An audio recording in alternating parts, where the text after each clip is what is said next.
कुकुड़ाखंडी block रे प्रथम श्रेणी विचार विभागीय मजिस्ट्रेट स्थायी कोर्ट स्थापन निमंते आज जिला मजिस्ट्रेट और जिला रजिस्ट्रार द्वारा दुईटी स्थान परिदर्शन करा जायछि। पूर्वरु कोर्ट पर जगह निर्धारण होइथिले मध्य नूतन भाव जोग दैथिबा जिला मजिस्ट्रेट निजे से स्थान को पुनर्बार निरीक्षण करथिले। एथिसहित आउ गोटे विकल्प जगह को मध्य देखिथिबा जଣା पड़िछि।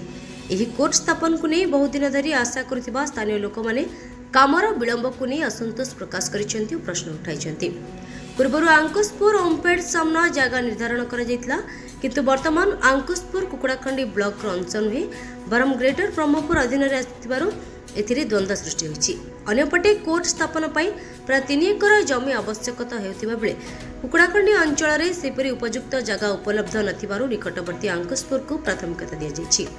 मात्र 3 किलोमीटर दूरता थिले मध्य प्रशासनिक सीमा परिवर्तन और लोकों सुविधा असुविधा को नहीं अनेक प्रश्न उठुछि। एबे समस्तक नजर रही शेष निष्पत्ति उपरे कोर्ट केउंठी स्थापित हेबो और केबे निर्माण काम आरंभ हेबो। ब्रह्मपुर जिला जज अशांत कुमार दास रजिस्ट्रार मैडम सिंह सह अन्य स्टाफ आसते कुकुड़ाहांडी तहसीलदार मध्य आसते विभिन्न मैप कोठी स्थायी बिल्डिंग कराहब तार सब नक्शा तहसीलदार देखैले, आरआई बंधु मध्य देखैले। जिला जज स्थान परिदर्शन पर संतोष प्रकाश करचंती। आंकुशपुर ओमफेड सामने गोटे जगह पूर्वर देखाई आज मत कुकुड़ाहांडी इंदिरा आवास आरडी ऑफिस साइड मत आउ गोटे जगह जिला जज देखिले।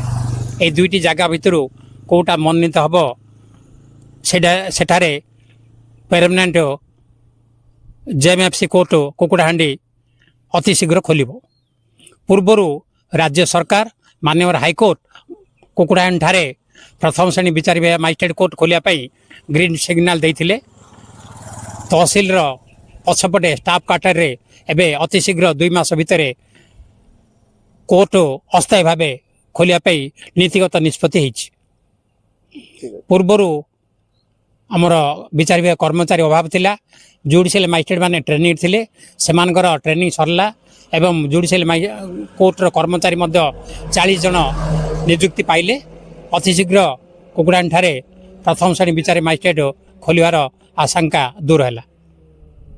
ब्यूरो रिपोर्ट गंजाम समाचार।